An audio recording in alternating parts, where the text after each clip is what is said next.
Welcome, ladies and gentlemen, to teamfortress.tv. We're back with another episode of Fully Charged. Tonight we're going to be talking about the RGL Season 4 playoffs preview. The regular season, I believe, has one more day in it. A couple more matches have still yet to happen, but for the most part, teams have been decided for playoffs. Most of the players have gone home, but Final Frontiers here. We'll have the battle for playoffs starting shortly. I'm joined tonight by two invite guests, SOAPYMEiSTER and Virgil, along with Scream. How's everybody doing tonight? Pretty good. Yeah, pretty good. I'm doing good.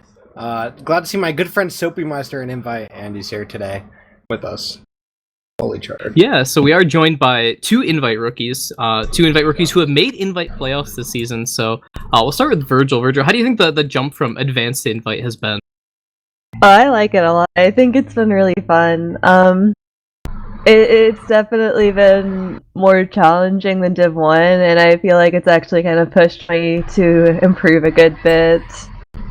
This past season, I feel like I have improved, and yeah, it's been really good. And I think that also like another interesting difference, I guess, is that it kind of forces your team's mentality to be a lot different. Like in Div 1, I found that a lot of my teammates were content, kind of not coasting, but they didn't feel like they had to put too much effort into things. But now it's invite, and you have players like Sin Karma who are demo reviewing till 3 in the morning, and it's yeah, I think it's great. I think it's fun. So, yeah, the jump from Div 1 to invite for me, I feel like it wasn't really that big because I'd already midway through Div 1, through that season, I feel like I'd already been ready to kind of play at an invite level because I've been grinding pugs. I've been watching a lot of demos and whatnot and trying super duper hard during the entirety of just quarantine because I had nothing better to do. So yeah, I think I was ready for it. But as far as actually playing matches and whatnot in invite, it's a lot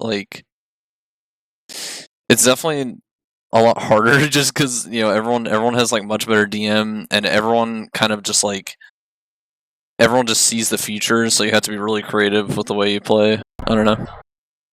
Yeah, I was gonna say, when I played with Dunk, one of the things we talked about after we had played our first season of Invite, it was kind of like a big reality check of everybody here is so good, and there's not a huge skill difference between advanced and Invite on a 1-to-1 basis, but the teams are so good, right? And the point where all of your little mistakes start to matter, where one mistake in a team fight in Div 1 doesn't matter as much, but in Invite, any one little mistake that you make, loses your team the team fight. So it's definitely a big reality check season, and it kind of forces you to have that I need to put 100% into everything. Kind of going back to what Virgil was saying, we have people watching demos till 3 a.m. It definitely felt that when I was subbing for Dunk, and I wasn't even a mainstay of that roster. I only subbed for them 3 a week. So yeah, for sure. Both of you guys have clinched invite playoffs this season. Morning Light going 7-8. Witness Gaming going 6-9, tied with Wonderwall, but winning the head-to-head to Wonderwall. How did you guys feel going through this regular season? At any point, what were your favorite matches? And what do you think were highs and lows for the season? So my favorite match this season have been basically every match versus Corsia, except for the last one where we got 5-0'd, but the other two were really good. Yeah, I feel like every single match has been really good this season and really close. Other than the Freya matches, I think we got rolled in pretty much every single one of them except for the first match. But yeah. I think for my team, it's probably been the last match we played versus Morning Light. That had to be a pretty high point for us. It was, well, for one thing, it's just nice to end the season on a win, or what we thought would be ending the season on a win. But then it was not necessarily a comeback, but it just the talk we had at halftime and the improvement we made at halftime just felt really good to make, and then just winning the match off of that just felt really nice. Our matches versus Wonderwall also felt great because we got 5-0'd by them the first time we played them, and then to turn that into 2 consistent wins against them felt really nice, especially because I think on an individual basis I felt a lot better after that Wonderwall match, because I think I went from like dropping 4 times to just playing well on product and things like that.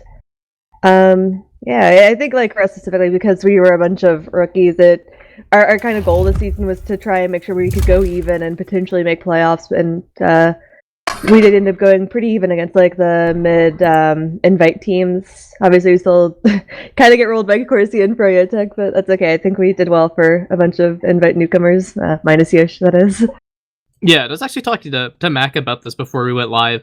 5 of the 6 people on Witness Gaming have not played a full season of Invite. I know Rio has played like half a season, or not even like half a season. I think he played like 2 or 3 weeks with King's Crew way back in like season 30, I want to say, or 29, 30, somewhere like near the end of ESEA. And then Yosh is obviously an Invite veteran. But the rest of that team coming into it was all rookies. And then I was also very impressed by Soap as well, coming in and just seeing how well he did on Morning Light. He came in as a rookie to Invite, and I think he's definitely shown his worth. Like, there's a lot of questions, I think, where like when people make it to Invite, right, are they going to have that reality check season, right? Are they going to be able to perform at the same level that they did in like Advanced Div 1? Are they going to be able to keep putting up those same numbers? And I think Soap has been one of those players. So yeah, to kind of throw it to the stats. I wanted to ask, one of the things I had written down on like the notes that I was kind of putting down before we started was the switch between Yosh and Rio to put Yosh on Pocket and Rio on a Scout. What inspired that, or like what was the main decision there? It all came down to main calling. Our team was dealing a lot with issues around the combo and not having enough coordination. And I think that Yosh is like a very smart player, and he has an idea of what he wants to do, but he's never really been a main combo player where he is the one making those decisions actively and having to like communicate that with the team. So he was finding it was a little tricky to get into that position and communicate clearly with Sin Karma. I think that was especially like the second part of it. Working with Sin Karma was proving to be like a bit challenging, mainly just because Sin Karma had his own way of like wanting to do things. And it's not like Sin Karma was wrong and Yosh was right. I think both players just were right. It's just like they had different ways of going about it. So it made for a lot of issues in coordination. So eventually we decided to put Rio on Combo Scout and let Yosh Soldier. Because Rio did play with Sin Karma last season in Div 1, where they came in second, I think. And that just kind of fixed a lot of those issues because it really improved all of our combos coordination and got us all on the same page, and then it let us actually work with our flank a lot more as well. Yeah, I was gonna say, I think I casted the match with you, Scream, on Snakewater. It was a match that you guys were playing, and that was like one of the questions that I brought up in like the pregame was like, Yosh has historically been a very flank-oriented player. A lot of his tenure in Invite has been on Flank Scout, and then Smiles, to my knowledge, is also kind of like a very flank-oriented player. So you had 2 Flank Scouts when, the meta of TF2 for the last couple of years has been very Combo Scout dominant. And I want to say that was a question that we had when we casted the game, and it kind of reared its head as an issue. I think when you guys were playing, what are they called? Second place, Corsia. Had a bit of a brain fart there, apologies. Yeah. But It was certainly interesting to kind of see that change, because like I think Nick and I's really big question was like there really didn't seem to be like a good coordination on the combo. Like there was some struggle between Yosh like actually being able to organize a fight versus like when he wanted to play sniper kind of thing, because obviously Yosh is like crazy at sniper, but like you kind of need that scout to play like consistently for your team, right? So it was a really good switch, honestly. The other thing that we brought up in that match too was Yosh was playing a lot of sniper, but when you give up that combo scout again, like the meta for the last like 2 years-ish in TF2 has been very combo scout dominant. So it's very difficult to be able to like, all right, I'm going to give up my combo scout, in order to play a sniper, because you lose a lot of opportunities, you lose a lot of structure in your team. I guess looking at the playoffs preview, so round 1 of playoffs will be Friotech versus Witness Gaming and Corsia versus Morning Light. So how do you feel about your round 1 matchup? I think it's definitely winnable. Like I don't think the gap between like us and Corsia is so big that it's like there's a 0% chance that we'll be able to beat them. Like I think they're very beatable. But yeah, it's just not going to be easy, and I think a lot of it is also going to come down to the map bans. We're going to have to like not necessarily get lucky, but we're going to have to really like work out the maps that we're not very good at in order to be able to beat them in the first round of playoffs. Yeah, and then our team isn't very good at Koth, and we're gonna have to definitely learn how to play Koth in order to because I assume Corsia is gonna pick a Koth against us. We're just gonna have to learn how to play Koth, I think. yeah, and then on the topic of roster changes, you guys have recently switched out Sandblast for Kev. Is there any light you want to shed on that scenario? I think a lot of it was a lot of players on the team didn't really like the mumble environment when Sandblast was with us. He I think a lot of players just like didn't really agree with the way he calmed and like a lot of the plays that he was trying to make. And now we have Kev playing Combo Scout, and it's a more familiar face to Alpha and Psy when they all played on Mal last season, so they're a lot more familiar with the way Kev and just with the way Kev plays. So that's really all there is to it. Also, Virgil, Sandblast was moving, so it was unlikely that he's even going to be able to play this past week and maybe even in playoffs. Like I think he's staying at his grandma's place right now. He's moving to a house during next week, I think. So he won't even be able to play the first round of playoffs, even if we didn't make that roster change. So that's understandable. Virgil, how do you feel about your round one matchup going against the Titans of Froyotech? Man, we're just happy to be here. Right? That's pretty much all we've got to say. Froyotech, if we wanted to win, I would kind of take a miracle, I feel. They've been around for so long. It just seems like to win against Froyotech seems like something that's just kind of out of reach, at least right now. And that's okay. Like I said, we're just kind of happy to be here in playoffs. Realistically, I think we're looking more towards matches versus like either Corsia or Morning Light, but Froyotech is kind of just Froyotech. Yeah, I was gonna say it's hard to have especially with a team that's been so dominant for so long to go into a best of 3 against them and be like, yeah, I'm gonna win. It's hard to have that kind of confidence. It's definitely understandable. As somebody who has very brief experience just subbing in invite, it was like, do I even show up? Like, do I even want to play? As somebody who played, like I said, a couple weeks of low invite. So looking outside of, or I'm sorry, to look at invite. No. That was all the points I wanted to make it invite. Just wrote this down in the wrong place in my notes. So looking down at Division 1, so we currently have Milky's, Crondrome, Off-White, Allen Gaming, and HR Team currently sitting in playoffs for Division 1, excluding the team of No Name. Stream, how do you feel about the No Name team situation? Certainly think that's definitely the most interesting story of Div 1.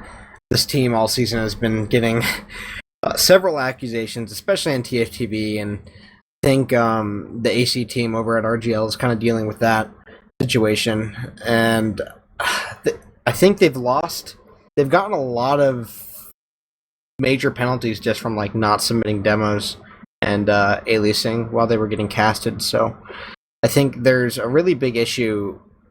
I think RGL is probably going to do a better job of this, but just the communication and like finding out, like getting that team out of the division sooner than later, right?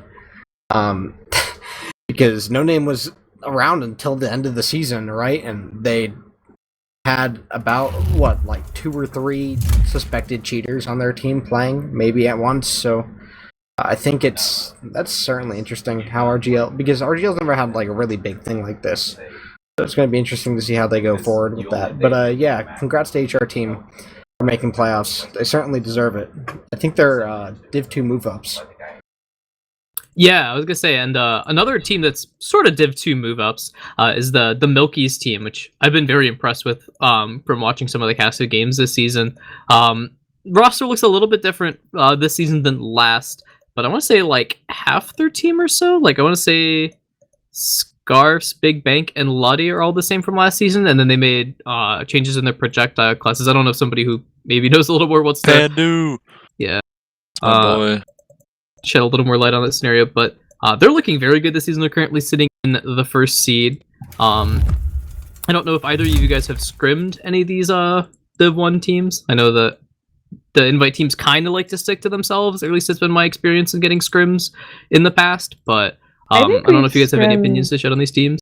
I think we've scrimmed all of the top 4 Div 1 teams. I don't know about Soapy, but yeah, at least in recent memory, we've scrimmed them all at least once.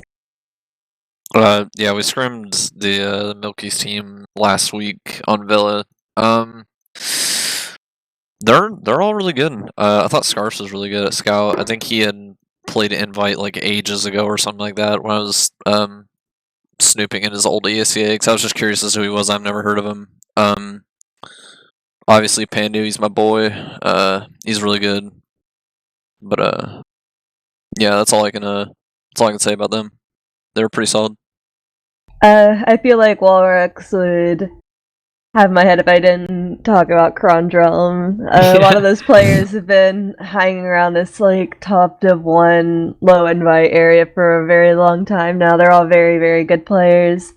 And even on their off classes, I think they have the DM to really solidify a solid standing for this season. I guess like the big question is going to be how they actually perform in playoffs. They've historically kind of had a few funny situations in playoffs where they go in as top seeds and come out third place, but that's okay. I think that I'm very excited to see. I think Nomi's a crazy Nomi. I think might actually be better at Demo Man than he is at Scout. He's a very strong Demo Man. When we played against him in scrims and stuff, I'm always really surprised by his DM.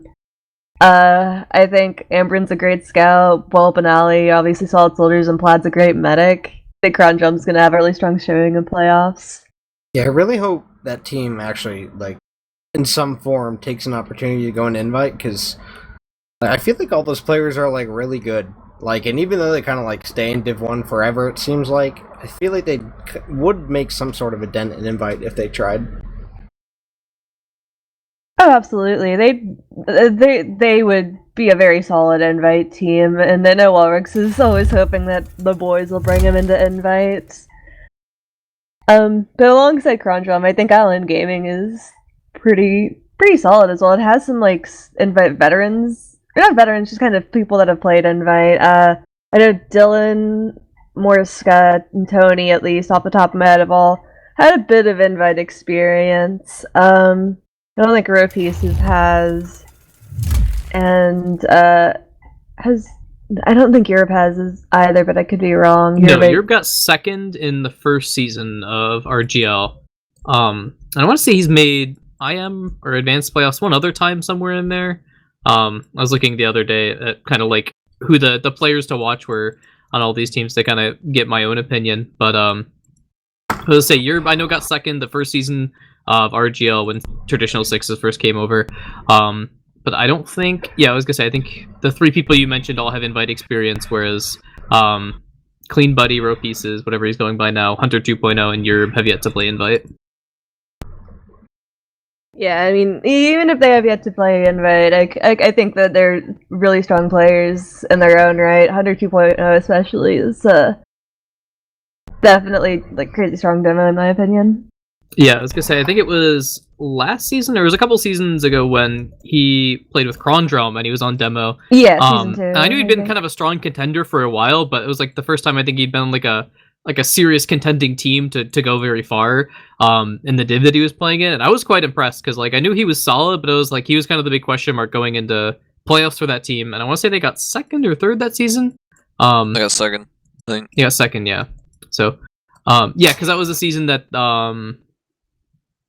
Spire Gaming got one, and they played in the finals. So, yeah, Hunter again and Europe have both gotten second. So, despite the fact that they haven't played invite, they've been basically there. I would say advanced finals is almost the equivalent of low invite, because even if you're winning or losing, you know, you're playing against a team that is very likely going to play invite next season or has the capability of probably playing invite.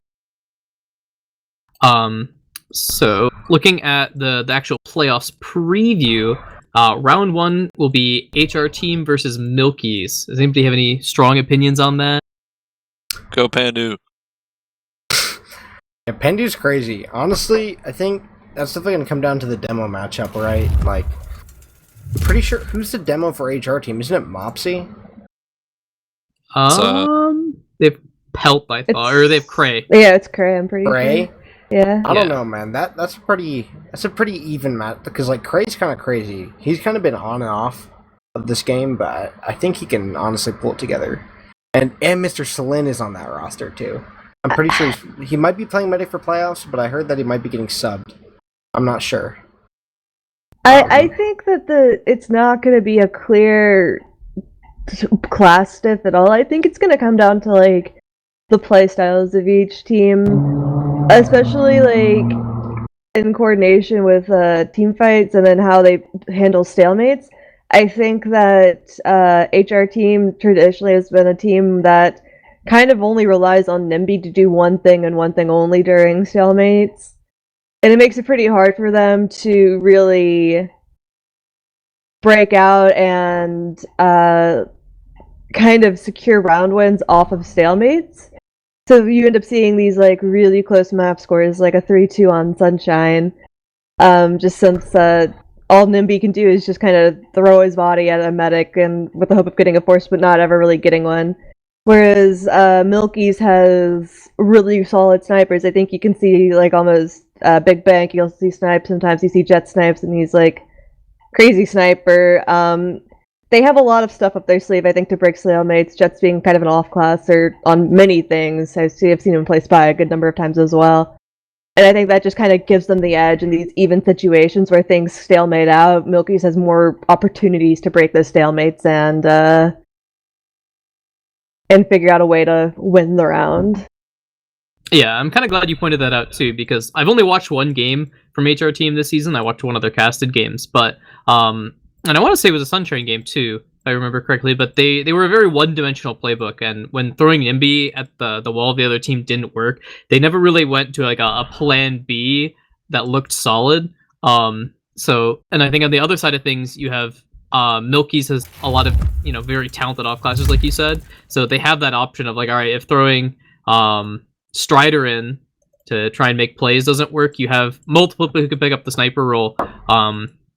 And I think the other thing too is Milky's for King of the Hill maps have the option of putting Jets on sniper, and they'll hardly miss a beat because I think it's the best class you can give up to put on an off class is Pocket on King of the Hill maps. And so especially on maps like Bagel and Product, where sniper can be like a large factor in a team's play, having that like pocket that can flex over to sniper and play the hit scan, I think is really important. I will say I think that only really works on Product. I think the other COP maps are not nearly as good for running a pocket on sniper as Product is. The sightlines just aren't as favorable, and like if you have a sniper like Yosh, yeah, I think you can make that work, but I really think that Soldier is just a much better option on most of the COP maps. Yeah, like certainly you can perma snipe on Product, but on Bagel I'm not sure it would work. You can't do do No, it no. on the map I was gonna say, I except think for Bagel's Yeah. been updated, but I played one of the RGL map cups when it had decent sight lines, and like specifically you could see from like the platform of like the high ground that teams like to hold passively on or forward hold on the other team's side. You could see from one to the other before I think they updated like some of the sight lines on either side. So I think that my opinion of that was a little skewed before I thought about it, but It's a little bit easy to rotate out of sightlines, I think. The sniper can only really watch like a part of the map, and it's a very slim part, and it's very easy to like get to the mid by just walking inside either of the houses if the sniper's holding on one side. yeah. I like Jets' answer in Twitch chat. Just don't miss forehead. He's so Yeah. right. Okay. Not missing is an integral part of the video game. And then the other round 1 matchup that'll happen in Division 1 is Cronge Realm Off-White versus Allen Gaming Soap. Do you have opinions on this? Repeat the question. Sorry, I had my headphones off for a second. Yeah, Allen Gaming versus Cronge Realm Off-White is the other round 1 matchup we'll see in Division 1. Do you have any strong opinions on that? I think Cronge Realm will probably end up winning, just entirely based off of Well, actually, I was about to say experience. I guess I can't really say that because Allen Gaming has a couple of players that have invite experience, but if you're basing it completely off a record, Cron Drum would probably just end up winning because they have more wins. But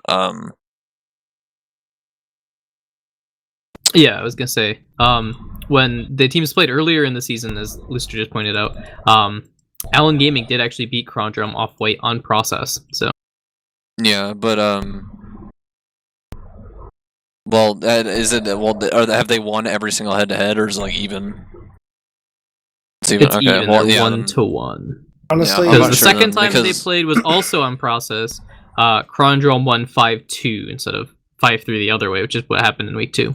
yeah, if Crondrelm doesn't choke, I think they probably have the match in the bag, but as Virgil said earlier, Crondrelm was pretty prone to like having a really good season, getting a high seed, and then they end up like kind of shitting the bed in playoffs, more or yeah, less. that's But true. I do have faith in those players to actually win, but they're just gonna have to execute correctly, and if they can't, then lower bracket for them, I suppose.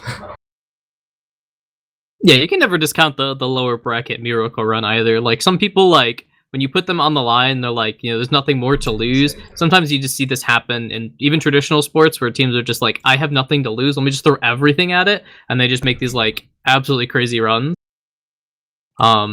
So, and then I don't know if anybody has anything they want to add about Div 1. Go No, Pandu. sold. Yeah, go Pandu.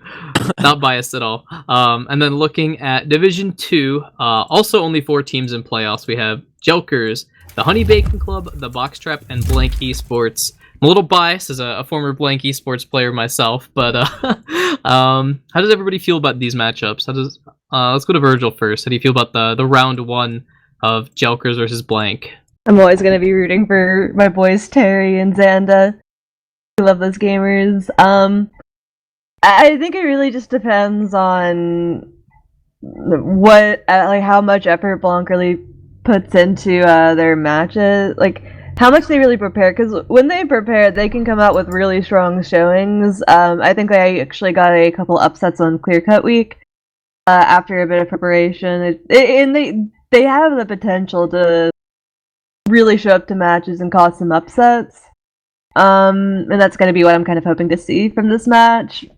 So I'm gonna say it just kind of depends on how and if Blanc really does show up for this match. Yeah, I really think it's possible. I think they can win. Honestly, obviously, I'm cheering for Blanc as well. They're the boys, but Not biased. They're not biased here not at all. biased Biased. whatsoever. But this match could honestly go either way. I honestly think it goes really even, and Blanc pulls it out barely, or Blanc gets 5-0'd, and they lose. They're really gonna have to show up and play their A game here. Yeah, and then to look at the historical matchup, because Div 2 was also a double round robin as Div 1 was as well. Jelkers played Blank week 2 on process. They won 5-4. And then they also played week 8 as the final match of the season for both these teams. And Jelkers won 5-1 on Snakewater. So Jelkers winning out historically in this matchup. But I think as Virgil pointed out, I think it really comes down to how much Blank wants to prep. Because I think if they're all on the same page, they can play really, really well. But I think they kind of lack that like inherent synergy of like, what if we just went into it right and like, if they don't practice that they have that synergy. They're one of those teams, I think, if you set out a very clear plan and you make sure everybody's on the same page, they can play really well. But I think if they don't do that, if they spend, if they just don't care, if they're kind of mentally boomed coming into that match, then I think that hurts them a lot. And on the other side of the token, we have Box Trap versus Honey Bacon Club.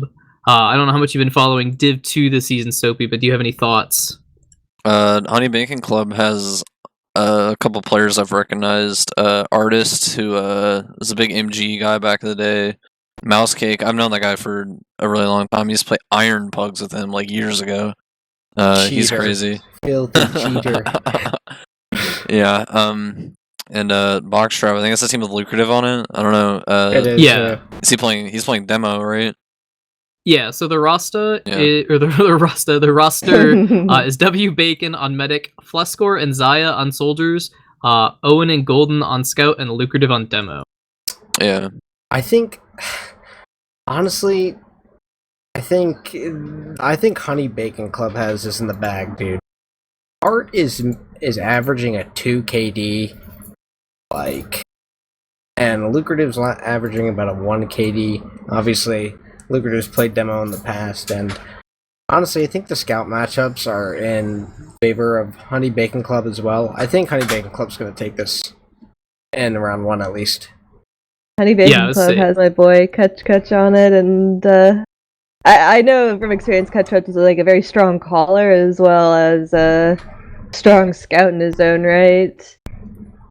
I think being backed by a demo man with like a nearly 2 KD is pretty helpful. Yeah, and an average of 355 DPM. That's hard to do. Like when you consider an entire season, right? And all of the potential matches that you have, at some point in the season, you're more than likely gonna have like a poor game or two, right? Or you maybe have like lower DPM games because they're just slower. Yeah. But an average of 355 over an entire season, like that's something to look at. Especially compared to the other side, I think Lucrative, like at least on paper, was like, all right, maybe one of the players to watch coming into Div 2, after taking a couple seasons off and playing a lot of Invite, comes in. I think he's done really, really well. I mean, an average of 1 KD is not incredible, but that's still pretty good, all things considered. And an average of 304 DPM again over the course of a whole season, you got to consider, is still really good. But I think the Artist versus Lucrative matchup will be one to watch because, again, Artist has just phenomenal stats over the course of the season. And then, I was going to say, the other player I think to really watch too is Mousecake, is that Roamer matchup. I know Flescore is kind of an up-and-comer, and I think the Flescore versus Mousecake matchup will be very interesting because I know Mousecake, again, Soaps mentioned that he's been around. I want to say he's a bit of an MG player as well. But that dude is just crazy rockets, crazy DM. And I think if Flescore can show up and kind of match Mousecake and kind of keep him under control, then they have a much better chance. But if they're not able to really contain Artist and Mousecake, I think they just kind of run wild on teams. Yeah, sure. All right. And then... We're gonna move on to main. Are we gonna move on to main? Yeah, I was gonna say. Next is main, which is actually gonna be 8 teams. Single elimination. So all of these teams are starting with their playoff slice on the line. They don't get the luxury of a double bracket, but they do get the luxury of more teams in playoffs. I believe they're all best of 3s. So the first round matchup is getting kind of out of my expertise range because I have not followed the season hardly at all, so apologies there. We have 6Bone versus Watch This. I think 6Bone is the Jaguar Fiend team? Yes, it is. Versus Watch This. Well, I have no idea who any of these players are. I apologize. Look at how even this division is. I mean, this first top teams are 12-4. Those are all differences of either rounds or head-to-head. And the last 3 teams are 11-5. Like, this division is extremely competitive from what it looks like. Yeah, I didn't even notice that before, but being a first seed with 4 losses, I think is telling to just how chaotic that the season could be. This is certainly interesting. I don't know if we know much about this division besides who the teams are. I know that XBS. I'm starting for Total Drama Island. Honestly, I think Total Drama Island will win main if XBS's internet shows up. Because, I think it's XBS's fundraiser is actually funded already. But it's especially bad when his internet is not on because his team. Obviously, he's carrying a intermediate move-up team, basically in main, and they're the top 3 teams. So if XBS's internet shows up, then he'll take it. But if not, then it'll be a tough match. I was gonna say I don't know a lot of the players in this division, just because you have a large mix of some people who have been around for a while, and then a fair amount of move ups. But I think knowing XPS as a player, having played with him for a very long time myself, he's a very, very strong caller when you put him on that combo scout role, which is what he's playing on this team.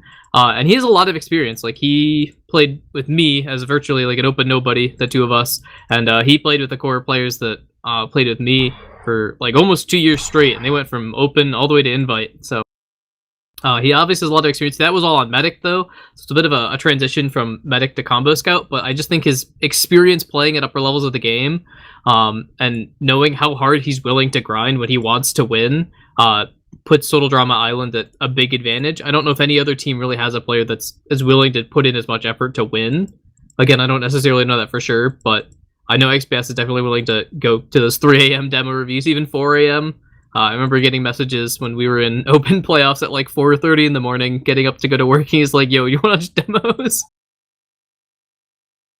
Yeah, So- I played with XPS when he was on Combo Scout, and I think actually the first season of RGL and Advanced, and he's a very, very grindy and like strong player. He'll MGE people for a very long time, it seems, to grind the DM and everything. And I don't know, I think I think it's gonna be like, if he puts in the effort, it's gonna be hard to like overcome the XPS difference on teams. Like I said, and that's not to discount any of the other players in main, but I mean, he's definitely he's definitely proven that he'll go to all ends of the earth to win. But I think the other thing to consider too with XPS is I think anybody who's played with him know he cares a lot, and that can definitely hurt your mentality when playing the game. I think anybody who's played Invite will tell you like a large part of the game becomes your mentality and like being able to keep your head in the game and not tilting. And I think XPS is a player that if things don't start going his way, even though he's playing well, he can tilt a lot. Which again, unlike a very vocal combo scout, which is what he likes to play, and I imagine that he's playing on this team, that can hurt a lot as well. Yeah, I mean, I'm under the impression he's gotten a lot better. Oh, he has. With that type of stuff. Like, I don't know, when I sub every Sunday and Monday for them, and like the tilt is completely gone. It's like a completely new person, honestly. So yeah, as long as he's not playing medic, he doesn't get upset. So, and honestly, can you blame him? Class is prison. Yeah, it really is. Sorry, Virgil. I was gonna say that was like one of the roughest wake up calls. Is like I used to coach newbie mixes fairly frequently and be like, oh, I can just ring medic for teams. And then when Dunk played Advanced or IM back in ESCA, I used to sub for them on medic as well. And I was like, oh, this isn't so bad. And then I moved to subbing for them in Invite, and there was like a huge wake up call. Like, this is actually just jail. Like, no, it it's becomes like, so hard to play. It doesn't so matter quickly. how good your mechanics are. Like, Invite medic is just different. It's a large transition. Because the soldiers are actually like, they're gonna hit their jump every time, and they're gonna hit the rockets if they give them the chance. Yeah. So, actually, another team I want to kind of shout out in the main playoffs picture is also Lobsters TF. I have a couple players that I recognize on that roster as I was kind of going through them. Bamboo's a player that I've played with previously. I subbed for his team Season 1 of RGL in main. And he's got particularly strong DM both on Scout and Soldier. He's also a phenomenal sniper player. I believe he's playing Roamer for that team. But then they also have Oni on demo, who is a player who has phenomenally strong DM. He plays a lot of like TF2 center and a lot of like in-house pugs and stuff. So I think that's also another like player to watch is Oni. Because I want to say he played ESCA back in the day. I don't know where I know him from, but I know he's got really strong demo DM. pretty old player from what I remember. It's like one of those aliases that's like you've heard before, but it's been such a long time since you heard it on a mainstay roster. But yeah, with that, I think we don't really know much about the other main teams. I do want to mention Seven Gall. Got a couple players I recognize in Slicer and Squid. Slicer having some higher level experience on Medic. I think he's playing Pocket now.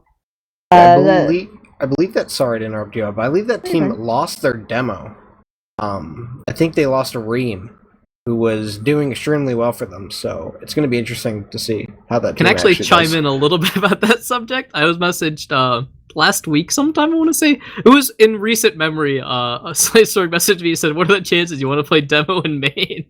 So, I can confirm that they probably lost their demo semi recently. I don't know if they have a player to replace him off the top of my head. It looks like they've played all of their matches, so I imagine that they found somebody. I don't know who. Well, Reem didn't leave a roster until today, so Damn. yeah. I guess that kind of sucks. For They that also team. have 8 people paid up on their roster, though, so I wouldn't say it's out of the question that somebody else has been playing demo for them.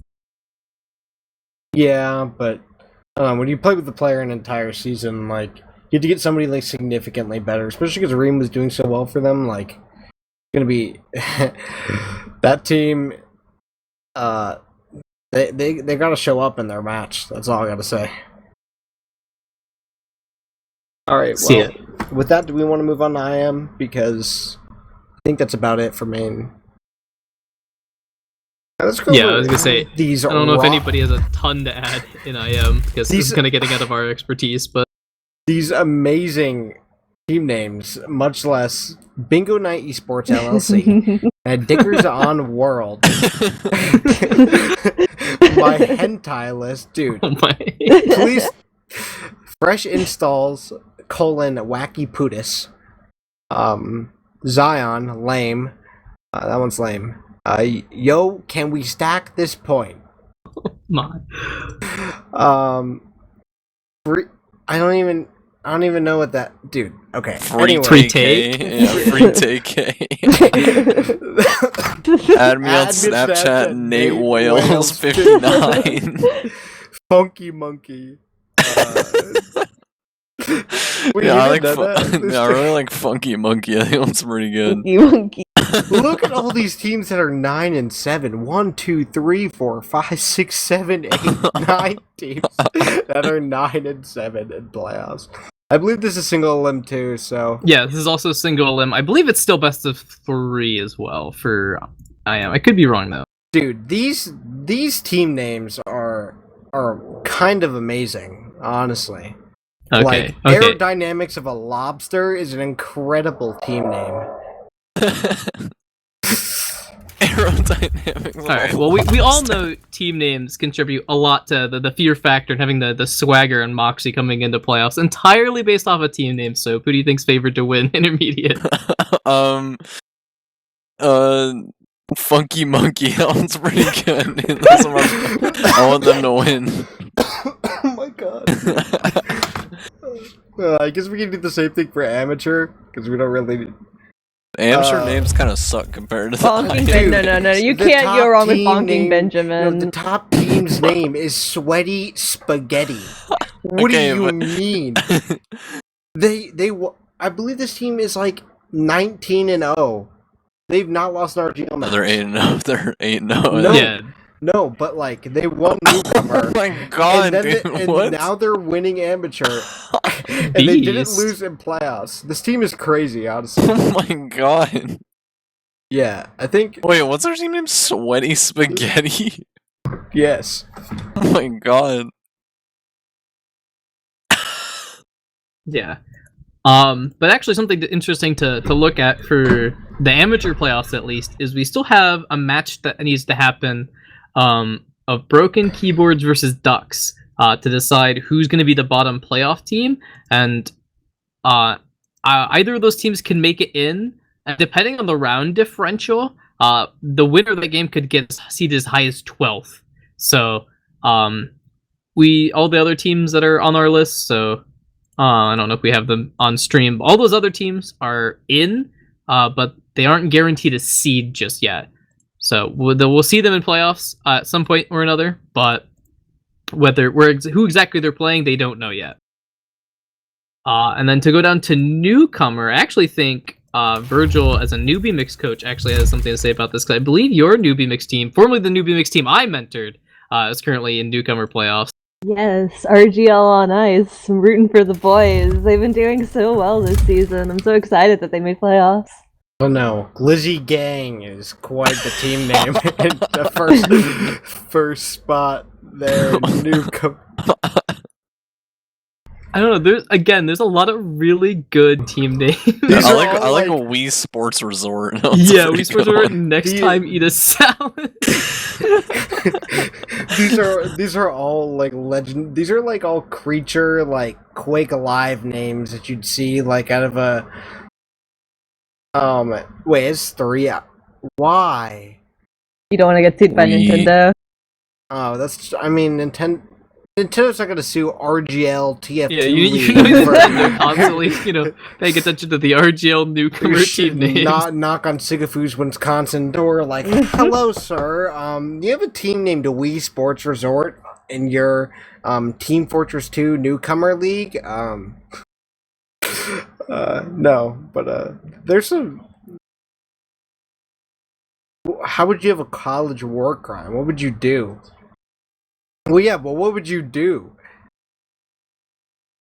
Put So- students into thousands of dollars of debt, Well, I mean, give them a useless piece of paper.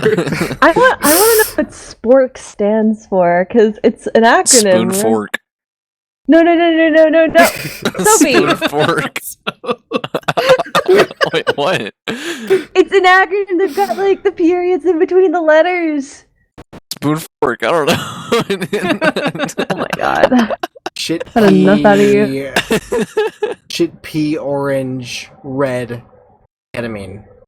On a quick Google search, I have not found Red anything, and I'm not hip with the kids enough to know. Like, I'm a boomer, dude. I'm old. I gotta go to bed after it this. definitely just has to mean spork and just like I don't know. It's like spoon fork. The acronym SPORK. I don't know if anybody is in chat that wants to chime in on that, but Yeah, I know what it stands for. I actually created the subreddit for Spork. A fun fact. good to know we're in the presence of a Redditor. Good to know we have a certified Oh. genius on our team here on fully charged. But do you watch Rick and Morty? All right, we're gonna stop that there. Oh boy. So I don't know if we have a ton more to talk about. I don't know if anybody wants to add anything else, but that's the overall playoffs preview I think that we have to provide. Go Pandu.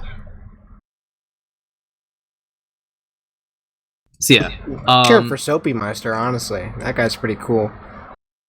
He's very handsome. I'm pretty sure this is his first full season ever, by the way. I played Ever. last. No, last season he No, that's played. true. No. No, our team died last season. you guys had like the last week though. That No. basically counts. I'm pretty sure you played like at least 7 weeks with them. No, it doesn't count. yeah. He didn't No, my play team the- died. They died. This is his first full season of any competitive. Isn't that great?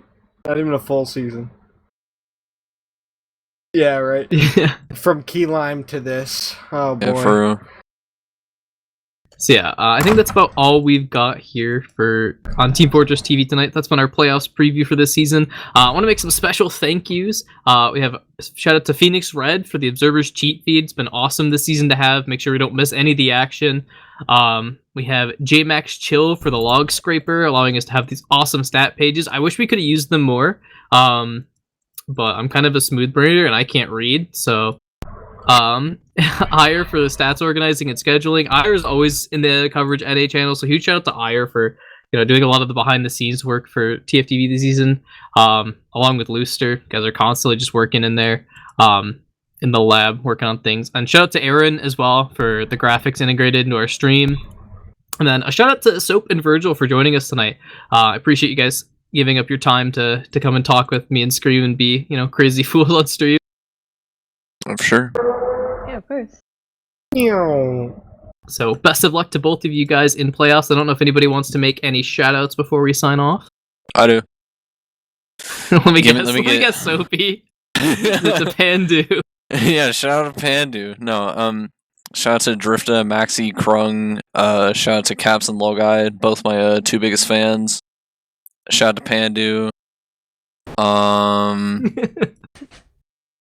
Yeah, I think that's all I got. Virgil, do you have any shoutouts you want to make? Yeah. Shout out to the entire Witness Gaming squad, including Witness. Especially Witness for getting us into Invite this season. Shout out to Xanda and Terry and Blanky. Shout out to Antecedent and Peppermint. I love you so much, Peppermint. Oh my god. Shout out to everyone that hangs out in Peppermint's Mumble.